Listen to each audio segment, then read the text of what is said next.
Hello everyone, good morning. সবাই কেমন আছো? আশা করি ভালো আছো। তো শীত হালকা হালকা পড়েছে, ডিসেম্বর মাস পড়ে গেছে। ডিসেম্বর মাস পড়া মানেই ঘোরাঘুরি শুরু। তো আমাদের ঘুরতে যাওয়াও শুরু হয়ে গেছে। তো যাচ্ছি আজকে একটা ছোট্ট ট্রিপ করতে। তো তোমরা পুরো ট্রিপটাতে সাথে থাকো, আর যাচ্ছি কে কে দেখে নাও। তো সাথে থাকো, ভিডিওটা লাস্ট অবধি তোমরা। তো আমাদের ট্রেন ছিল হচ্ছে কি যে 7:15 শিয়ালদা থেকে, যেটা আমাদের সোনারপুরে আস্তে আস্তে মোটামুটি এই 7:45। তো আমরা এখন আছি সোনারপুর স্টেশনে, যাব আমরা নামখানাতে। নামখানা মানে বুঝতে পারছো, নয় মৌসুমী আর নয় হচ্ছে বকখালি। তো এখনও সেভাবে ঠিকঠাক করিনি কোন জায়গাটা ঠিক যাবে, জাস্ট বেরিয়েছি এইটুকুই। তো চলো দেখি নামখানা অবধি যাই, তারপর ডিসাইড করবো কোথায় যাবো। তো তোমরা সাথে থাকবে।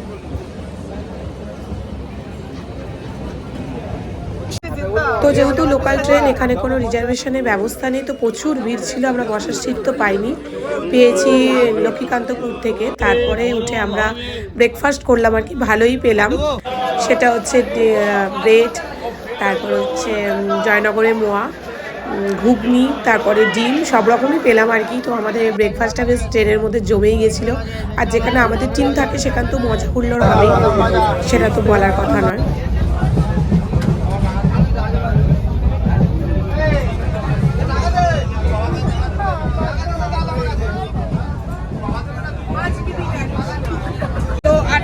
উঠেছিলাম, এখন বাসে যায় 10:15, প্রায় 2 ঘন্টা 15 মিনিট টাইম নিল, কারণ ট্রেন খুব লেট করেছে। তো এবার আমরা নামবো নামখানা স্টেশনে। তো চলো দেখাবো। তো আমরা নামখানা স্টেশনে নেমে পড়লাম। তো দেখছি নেমেই মারাত্মক ভিড়। ভেবেছিলাম বোধহয় সেরকম ভিড় হবে না, ফাঁকা ফাঁকা। এই ধারণাটা পুরো আমাদের বদলে গেল স্টেশনে নেমেই দেখে প্রচুর ভিড়।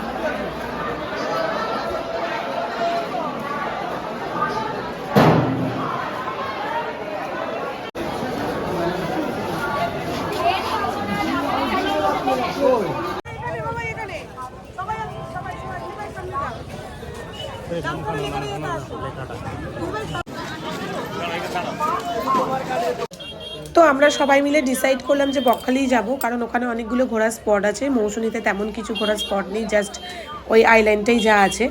তো সেই জন্য আমরা টোটো বা অটো যে যাই পাই সেটা বুক করার জন্য গেলাম। দাম দর করছিলাম আর কি বার্গেনিংটা। তবে কি এই মানে স্টেশন থেকে না নিয়ে একটু বাইরে বেরিয়ে নেওয়াটাই বেটার। ওখানে ভাড়াটা একটু ঠিকঠাক পাওয়া যায় আর কি।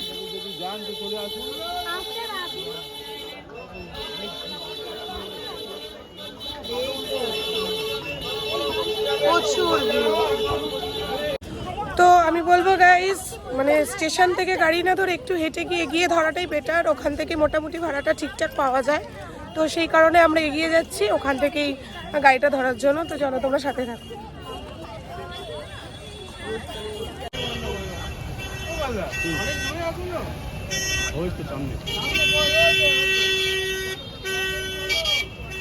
তো তোমরা আমাদের এই ভিডিওটা পুরো শেষ অবধি দেখতে থাকো, তাহলে সব কিছুর ডেসক্রিপশানটাও তোমরা ঠিকঠাক পাবে। মানে কোনটা কিভাবে ভাড়া দিলাম বা কতটা কি খরচা হলো সবটাই তোমরা জানতে পারবে।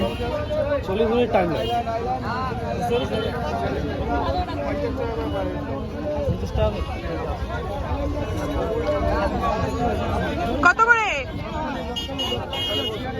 তো যাই হোক, এই বললাম যে এদিকে আসলে একটু মোটামুটি ভাড়াটা ঠিকঠাক পাওয়া যায়। তো এখানে এসে আমরা পার হেড 50 টাকা করে অটো বা টোটো যা হোক করবে, এখন দেখি সেইটা বুক করে নিলাম। তো চলো এবার যাই।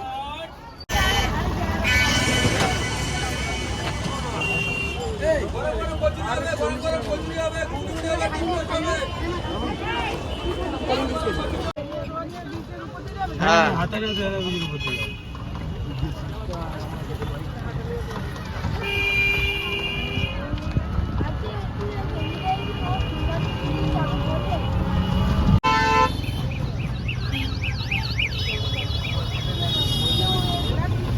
তো লাস্টবার আমরা যখন এসেছিলাম বেশ কয়েক বছর আগে, বাইকে করে এসেছিলাম।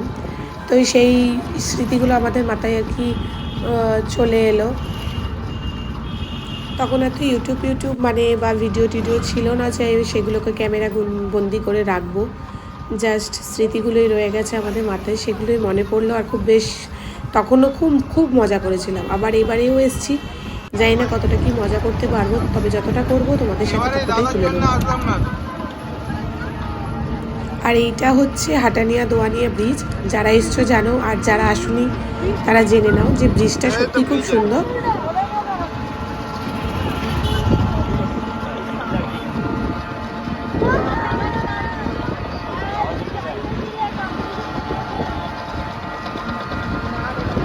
কত ট্রলার দাঁড়িয়ে আছে।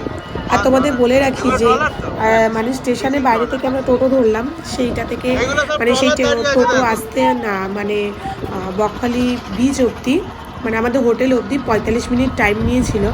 আর পার হেড তো 50 টাকা করে তোমাদের বলেই দিলাম, ওটা বার্গেনিং করে আমরা ঠিক করেছিলাম। কিন্তু রাস্তা অনেকটাই, তবে কি রাস্তা খুবই ভালো। যাই হোক, তবে টোটো পরিষেবাটা চেঞ্জ করে যদি অন্য কোনো গাড়ি রাখার ব্যবস্থা থাকতো খুব ভালো হতো, কারণ অনেকক্ষণের জার্নি ওটা।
তো আমরা লাস্টবার যে হোটেলটায় ছিলাম আর কি, হোটেল শুভশ্রী, সেখানটায় নেমে গেলাম। তো আমরা এসে গেছি বকখালিতে। এবারে রুম দেখি যেখানে থাকবো, লজে। তো দেখি কোথায় থাকি, সেই ব্যবস্থাটা আগে করতে হবে, করি তারপরে দেখি দেখা যাক কি হয়। তো এই হোটেলটাই আমরা নিয়েছি, হোটেল শাহানা। আর এই যে মেন রোড, জাস্ট এখানটায় আমরা নেমেছি। টোটো থেকে নেমে এই হোটেলটা, এই লজটা আর কি আমরা বুক করেছি। তো চলো, হোটেলের ডিসক্রিপশান আর রুম ট্যুর অবশ্যই তোমাদের সাথে দেবো, সেটা পরে। এখন আমরাই এখনও লাগেজপত্র নিয়ে আসলে চেক ইন করিনি, জাস্ট কথা বলে গেছি। তো চলো, ওয়েলকাম টু বকখালি।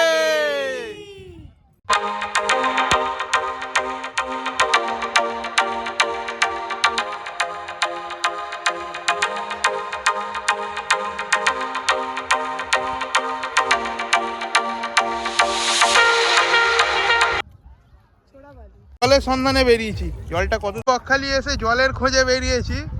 দূর দূর তক মাঠ মনে হচ্ছে, কিন্তু আমরা জলের খোঁজ পেয়েছি মনে হচ্ছে অত দূরে। মানে হাঁটতে হাঁটতে জলের বোতল শেষ হয়ে গেল, কিন্তু সমুদ্রের জল এখনো স্পর্শ করতে পারিনি। গতবার এসেছিলাম যখন এগুলো পুরো সমুদ্রের মানে জল ছিল, তো এবারে দেখতে পাচ্ছি সবই শুকনো, তবে সকালবেলা নাকি জল থাকে শুনলাম। আর আমাদের যেহেতু অনেকটাই বেলা হয়েছিল, তো জল অনেকটাই পিছনে চলে গেছে। তো তবুও আমাদেরকে তো সমুদ্র দেখতেই হবে, তাই জন্য সেই কারণে অতটা রাস্তায় মানে পুরোটাই বালির উপর দিয়ে আমরা সবাই মিলে যেতে শুরু করলাম আর কি। বেশ ভালো লাগছিল, কারণ বালিগুলো শুকনো, তো হাঁটতে অতটা মানে হালকা ভিজে শুকনো কোনো কষ্ট হচ্ছিল না। এত সুন্দর ডিজাইন হয়ে গেছে, কি বলবো। আসো, ওকে না।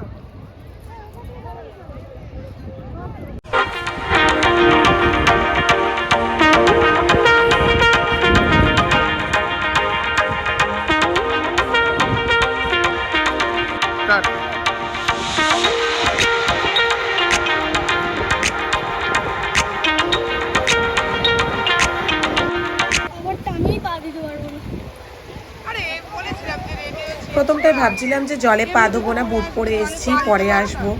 কিন্তু ওই যে সমুদ্র অনুভূতিটাই আলাদা। তো শেষে পারলাম না, বুট টুট খুলেই সবাই মিলে জলে পাচপাতে চলে ভিডিও এলাম হচ্ছে, চলে যাও। সমুদ্রের জলে। এই না করতে পারবো না ভিজে গেলে। স্টার্ট করে দিই।